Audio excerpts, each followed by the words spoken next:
Hello! Welcome to the Wild Nest. Thank you for joining us for episode 1 on our exciting summer vacation series. Our little family has a goal. Go everywhere and see everything. What better way to do that than a classic road trip? We still have areas of the West to discover, so we saddled up for some rip-roaring adventures.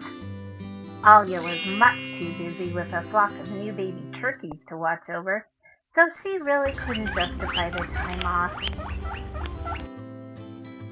Despite her busy schedule, she still found time to send us daily selfies and remind us that she was earning her keep back at the Wild Nest.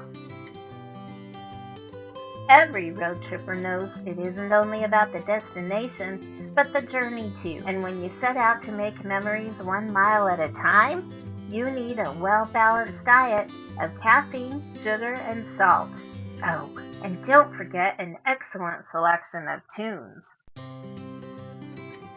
It's very possible our road trip playlist featured a few more Trolls soundtracks than Mommy or Daddy hoped for, but like Poppy says, you can't harmonize alone, so we got busy with some car karaoke.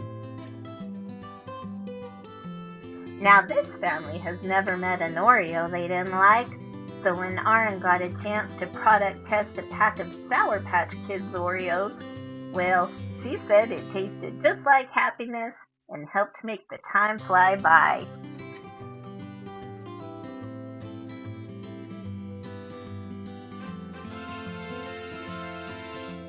According to the map, we'd only gone about 4 inches, but suddenly we were in Montana.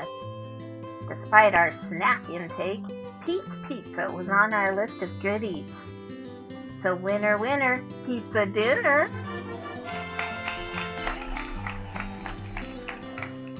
The slice is right at Pete's. We gave it 5 stars. And don't forget to try a Blueberry Big Sky from that specialty beverage menu. We soon headed off for a little West Yellowstone exploration, and we didn't even see the warning signs before we stumbled right into Bigfoot. Apparently, he could smell our sense of adventure from a mile away. Legend says Bigfoot can grow up to 15 feet, but they usually only grow 2. After buying a few Day 1 souvenirs and checking into the motel, we headed over to the Bear and Wolf Discovery Center. At this wildlife park, the focus is preservation and education. Here you can see more animals up close than you might see in a week of driving through Yellowstone. These animals are orphaned, born into captivity, or considered nuisance animals who were not afraid of humans anymore. Currently, the park provides a home for wolves, eagles, owls, hawks, otters, and of course grizzlies. The bears are also product testers for a few dozen products every year. Manufacturers will pay a fee, which helps support the park's conservation efforts. Then they ship their products to the park, usually containers such as coolers, and the workers fill them with grizzly-loving goodies, and then they leave them out for the bears. The test is to see if the container can last 60 minutes before the bear is able to open it or destroy it.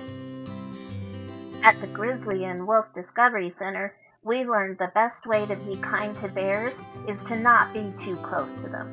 But we did find one who didn't mind a little snuggle.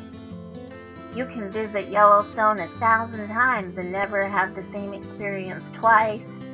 Nature really did put on a show for us, and it was a good thing too, because there was no Wi-Fi. Instead, we found a different connection, aka scenery. There were breathtaking views at every turn. We treated ourselves to some nature walks, did a lot of Wild West gazing, discovered magical natural formations and epic, awe-inspiring waterfalls, lakes, and rivers. The views were tremendous. Oh, and if you don't get a selfie in front of both faithful, Did you even go to Yellowstone? After this trip, Yellowstone Park will always hold a very special place in our hearts. Now that we had had a couple of days of wandering with the wild things, we took a step back in time to visit the nearby ghost town of Virginia City. With our 10-gallon hats firmly in place, it was time to do a little horsing around and make the Old West come to life.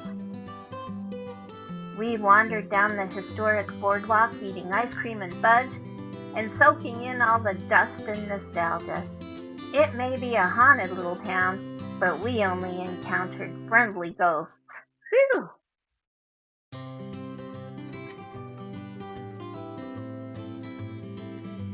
This was our last day in Montana, and it was lights out at the old bunkhouse. We had an early start scheduled in order to beat the crowd at the Euro Cafe for breakfast and mosey on down the trail. Which will bring us to episode 2 of our summer vacation, where we'll be coming to you from Keystone, South Dakota. Thanks for watching, Nesters. Don't forget to like, share, and subscribe. See you soon at the wellness. And that's our dog and the turkeys.